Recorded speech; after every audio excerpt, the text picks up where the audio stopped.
Welcome to exam गुरुजी भाई Arvind sir. दोस्त, जनसंख्या एवं नगरीकरण आपके सिलेबस में ये उत्तर प्रदेश पुलिस के चैप्टर में है, जो मैं ये भी कंप्लीट करवा दे रहा हूँ। जितने टॉपिक है मैं सभी को कंप्लीट करवा दे रहा हूँ।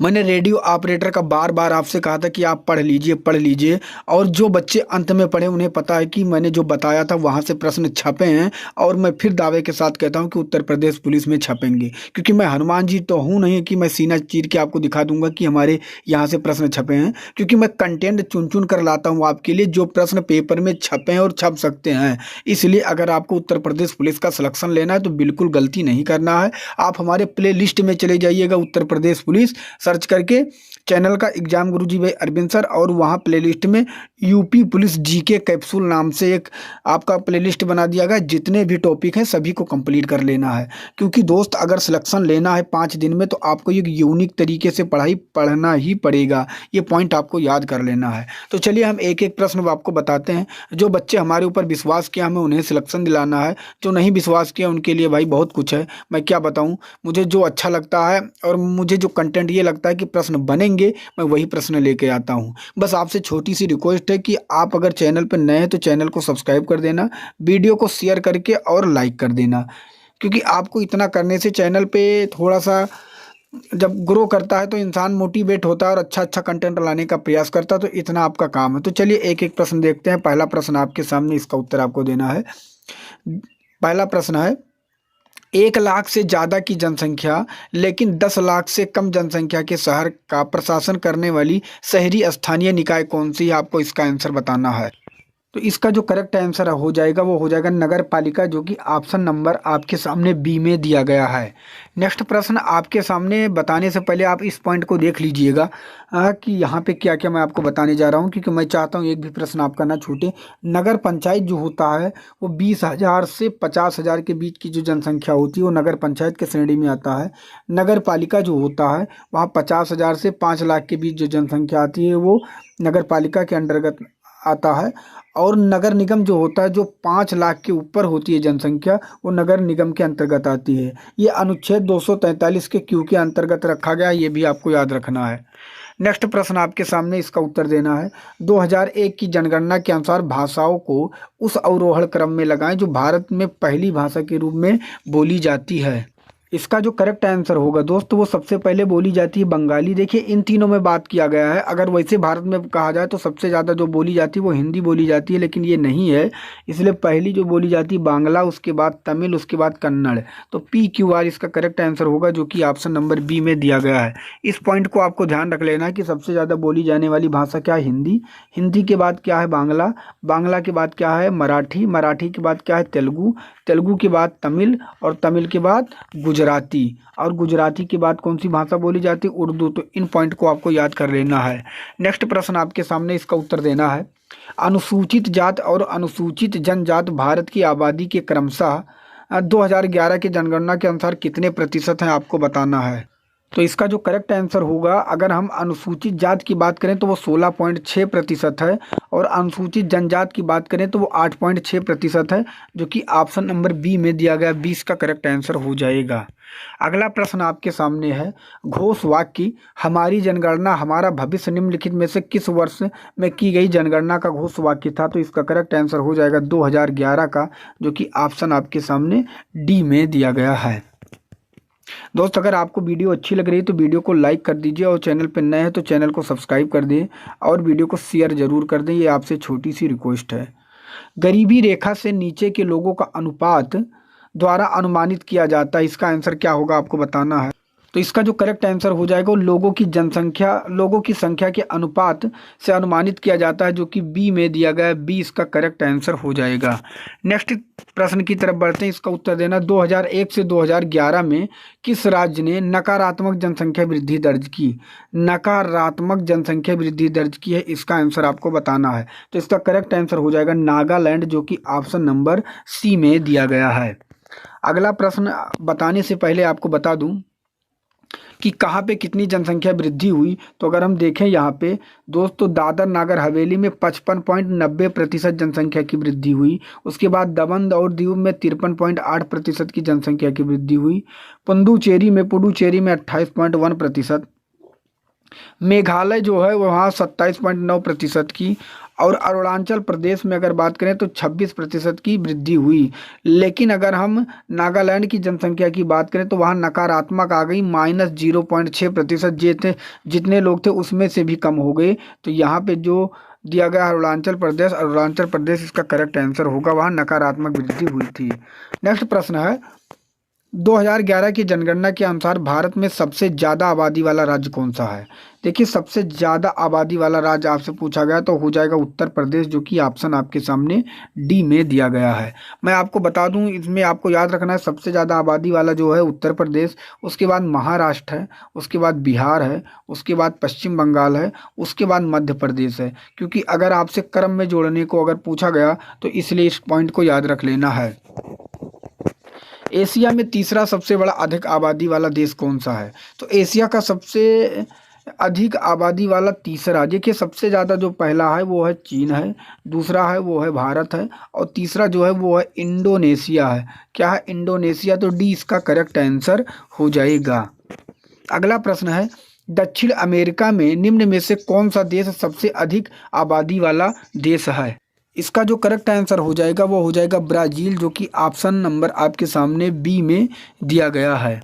अगला प्रश्न है, अफ्रीका महाद्वीप का सबसे अधिक आबादी वाला देश निम्नलिखित में से कौन सा है? तो सबसे अधिक आबादी वाला है नाइजीरिया, जो कि ऑप्शन आपके सामने बी में दिया गया है। अगला प्रश्न है, 2011 की जनगणना के अनुसार उत्तर प्रदेश के किस जिले में जनसंख्या सबसे ज़्यादा है? तो इन चारों में जो सबसे ज़्यादा इलाहाबाद की जनसंख्या थी वो थी इलाहाबाद, जो कि प्रयागराज नाम से जाना जाता है। सी इसका करेक्ट आंसर हो जाएगा। नेक्स्ट प्रश्न है, भारत में कितने वर्ष के अंतराल के बाद जनगणना की जाती है? आपसे पूछा गया, तो इसका करेक्ट आंसर हो जाएगा 10 वर्ष, जो कि ऑप्शन आपके सामने सी में दिया गया है। अगला प्रश्न, दोस्त मैं बार बार कह रहा हूँ, अगर आपके यूपी पुलिस का एग्जाम है तो आप विश्वास करके इन सभी क्लासों को देख लीजिएगा, नहीं आप बहुत पछताएंगे। मैं बार बार ये आपसे रिक्वेस्ट कर रहा हूँ। वर्ष 2011 की जनगणना के अनुसार पुरुष स्त्री का अनुपात के बारे में कौन सा युग्म सही है? आपको बताना इसका आंसर क्या होगा। तो इसका आंसर अगर हम देखें तो होना चाहिए 1000 पुरुष और 943 स्त्री। लेकिन यहाँ पे लगभग ये जो दिया गया है तकरीबन 940 नहीं, यहाँ 943 होना चाहिए, लेकिन कहीं कहीं 940 भी दिया जाता है महिलाओं का। तो ये जो दिया गया ये इसका करेक्ट आंसर हो जाएगा।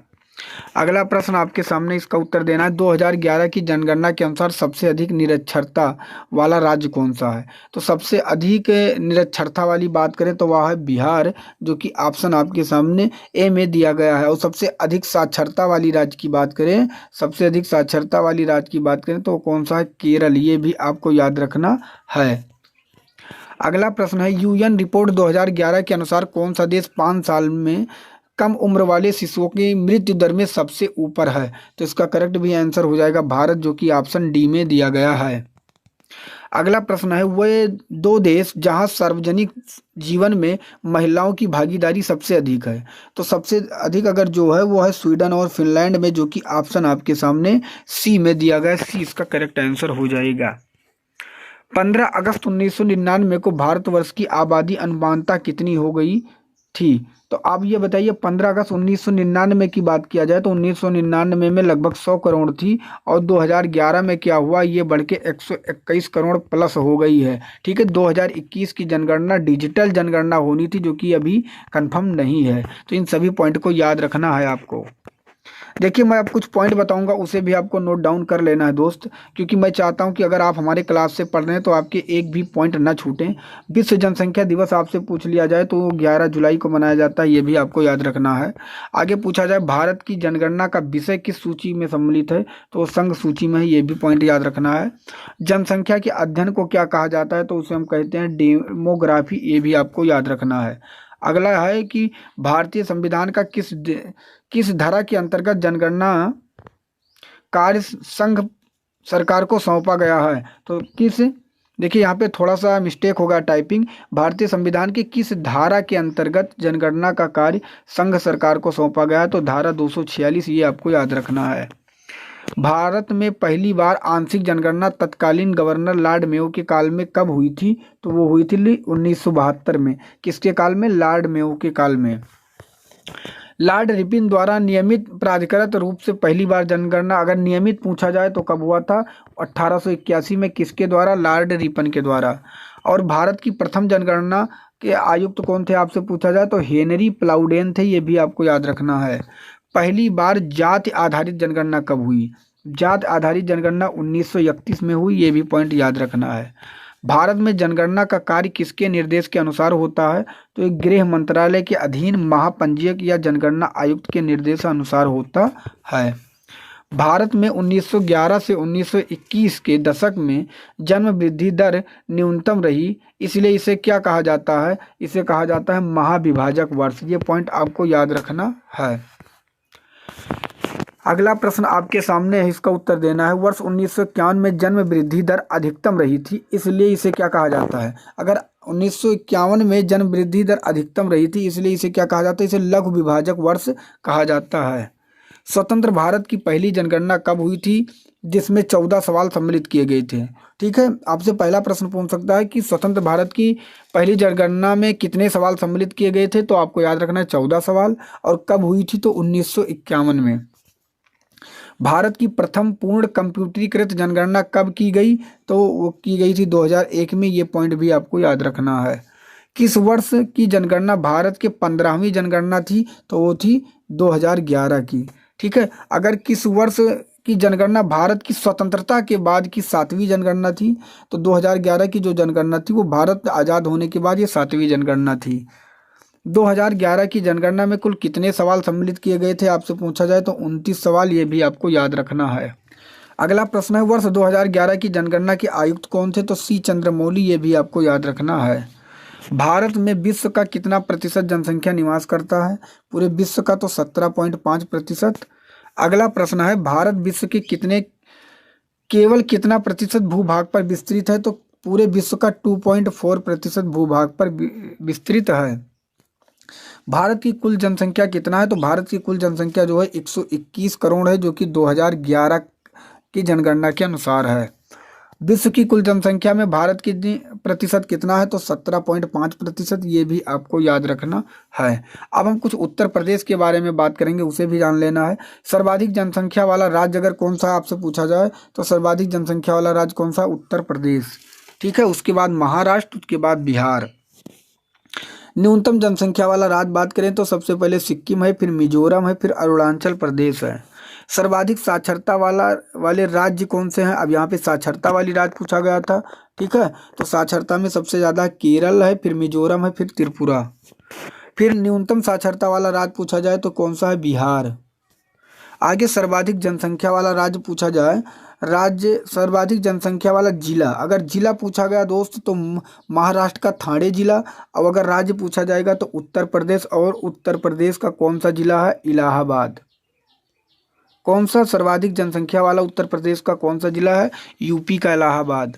न्यूनतम जनसंख्या वाला जिला पूछा जाए तो अरुणाचल प्रदेश का एक डिस्ट्रिक्ट है दिबांग घाटी, ये भी आपको याद रखना है। अधिक आबादी वाला जिला पूछा जाए तो अधिक आबादी वाला राज्य पूछा जाए तो कौन सा? उत्तर प्रदेश। इन्हें भी याद कर लेना है। देखिए दोस्तों, मैं कम समय में अधिक प्रश्न आपको हल करवाना चाहता हूँ, क्योंकि आपके पास भी कम समय है, तो इसलिए इसको नोट डाउन कर लीजिएगा। 2 बार रिवीजन करेंगे, इसका आंसर और ऑटोमेटिक आपको रट जाएगा।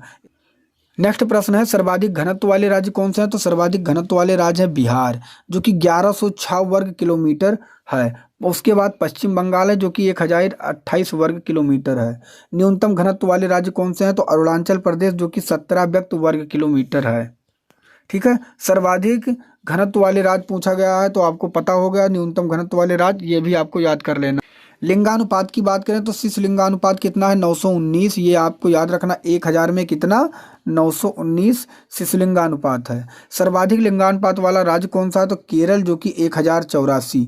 ठीक है, तमिलनाडु में 996, आंध्र प्रदेश में 993। लिंगानुपात का मतलब होता है 1000 पुरुष पे कितनी लड़कियां? 919 लड़कियां। सर्वाधिक लिंगानुपात मतलब 1000 पुरुष पे लड़के कितना है? 1000 लड़कियां कितनी है? 1084। इसलिए सर्वाधिक लिंगानुपात पूछा गया तो केरल में, दूसरे स्थान पे तमिलनाडु पे, तीसरे पे आंध्र प्रदेश में। न्यूनतम लिंगानुपात वाला पूछा जाए तो हरियाणा कितना? 879। इनको भी आपको याद लेना, जो कि बहुत इंपॉर्टेंट है। ये आगे मैं जो बता रहा हूँ इसे भी याद कर लेना। 2011 की जनगणना में उत्तर प्रदेश की कुल जनसंख्या कितनी थी? उत्तर प्रदेश का मैं बता रहा हूँ तो 1998 12 341 याद कर लेना है, ठीक है। जिसमें पुरुष और महिला क्रमशः ये आपको संख्या याद कर लेना। ये कोई खास इंपॉर्टेंट नहीं है लेकिन मैंने लिख दिया है, ये याद कर लेना है। उत्तर प्रदेश का लिंगानुपात कितना है? तो 912 महिला कितने पर? 1000 पुरुष पर, ये भी याद रखना है, ठीक है। पुरुष साक्षरता अगर पूछा जाए उत्तर प्रदेश में तो 77% है, और महिला साक्षरता पूछा जाए तो कितना है? 57% है। ये भी पॉइंट आपको याद करना है। उत्तर प्रदेश की जनसंख्या पूरे देश की जनसंख्या का कितना है? तो 16.51% है। कुछ इम्पोर्टेंट जो प्रश्न बनते हैं उसे भी हम देख लेंगे। फरवरी 2021 में केंद्रीय वित्त मंत्री निर्मला सीतारमण ने अपना बजट भाषण में पुष्टि की कि 2021 की जनगणना भारत में पहली बार डिजिटल जनगणना होगी। पूछा जा सकता है कि भारत में पहली डिजिटल जनगणना कब होगी, तो इसकी घोषणा कब हुई थी? तो 2021 में, ठीक है। 2021 की जनगणना 16 भाषाओं में होगी, ये भी आपको याद रखना है। जो 21 की जनगणना के बारे में बात की थी कितने भाषाओं में? 16 भाषाओं में, ये भी याद रखना है। 15वीं भारतीय जनगणना 2011 में ली गई थी। आपसे पूछा जा सकता है 15वीं जनगणना कब हुई, तो कब कहेंगे आप?